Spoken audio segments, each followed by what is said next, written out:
আল্লাহ বাঁচায় রাখ। আচ্ছা বলেন, আপনারটাই আগে শুনি। সিটি কর্পোরেশনে গেলে আমাদের নেয় 1000 টাকা 1200 টাকা। আবার যে অনলাইনে জন্মনিবন্ধন পোলাপানি করতে গেলে মাদ্রাসা অনলাইনে টাকা দিয়ে তো দর নাগে, জন্মনিবন্ধন কাগজ ছাড়া তো ভর্তি নেয় না। জি জি। তখন এখন ভর্তি নিবার গেলে আমাদের তো দেয় 2000 টাকা। তাহলে বাবা আমরা খাই রিক্সা চাইলে আপনাদের তো আমরা ভোট দিতেই চাই, আমরা ভোটটা আমরা অপচয় করতে চাই না। জি। কিন্তু আমাদের পাশে যদি আপনারা দাঁড়ান তাহলে তো এরা তো এই টাকাগুলো নিতে পারে না। আমি এবার একটু বলি আপু, বলেন। আমরা গত 17 বছর আপনারা কেউ ভোট দেন নাই, না দিছেন? দেন নাই। এইবার আপনারা আমি বলি জি, আপনারা এবার সত্যিকার অর্থে এবার আপনারা ভোট দিবেন, ঠিক আছে?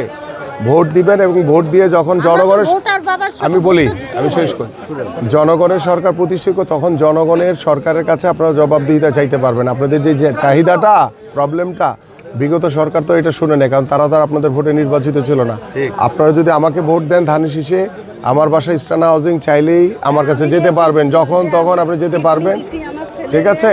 যাইতে পারবেন, তখনই আমাকে পাবেন। আমি আপনাদের এই রূপনগর টিন শেডেরই ছেলে, আমি এখানেই বড় হয়েছি ছোটোবেলা থেকে, এই 13 নম্বর রোডে। সো আপনারা চাইলেই পাবেন, বাট আপনারা যে বিষয়টা বলছেন সেটা নিয়ে আমরা যত সহজ করা যায়, আপনার যাতে কষ্ট না হয়, সেটা আল্লাহ যদি বাঁচায় রাখে, আমরা যদি গভর্নমেন্ট ফর্ম করতে পারি তখন আমরা এটা করবো ইনশাল্লাহ, ঠিক আছে? আমাদের সহযোগিতা একটা কি জানেন, আমাদের অনুরোধ একটাই কি যে আমরা একটা কাগজপাতি করতে পারি, এটা এবার পাবেন।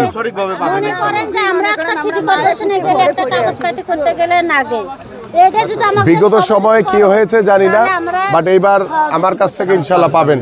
ধানের শীষে ভোট দেন, আমার কাছে যখন তখন যেতে পারেন। জি জি, না ওইটা ঠিক আছে, কিন্তু আমরা চাই যে আপনাদের এই সমস্যাগুলো যাতে আমরাও সুন্দরভাবে সমাধান করতে পারি। জি আপু বলেন। এক মিনিট কথা শুনেন ভাই হিসেবে, জি। মনে কোনো কষ্ট নেবেন না না বলেন। আমরা বস্তিতে বসবাস করি, কারেন্ট দিতে চায় না, কথা বুঝতে পারছেন? গ্যাস তো ঠিক মতন জ্বলেই না, আর 2 দিন পর পর আবার ভাঙ্গারি করে। না এটা হবে না, আমরা স্থায়ী পুনর্বাসন করব। চায় আল্লাহ যদি আপনার মুখের দিকে চায়, তাহলে এইটা আপনি আমাকে সহযোগিতা করেন। এই যে দেখেন, স্থায়ী পুনর্বাসনের কথা সবার আগে বলেছি আপনাদের, এই যে 1 নম্বরই লেখা আছে। আর গ্যাস আমার বাসায়ও নাই, বাস্তবতা যেটা, এটা জাতীয় সমস্যা, এটা চাইলে আমি পরিবর্তন করতে পারবো না রাতারাতি। বিদ্যুৎ না, এটা নিয়মের ভিতরে আস্তে আস্তে করে আমরা আনবো। আগে তো অবৈধভাবে চলছে অনেক কিছু, আপনারা সরকারকে টাকা দিবেন, সরকার আপনাদেরকে সার্ভিস দিবে।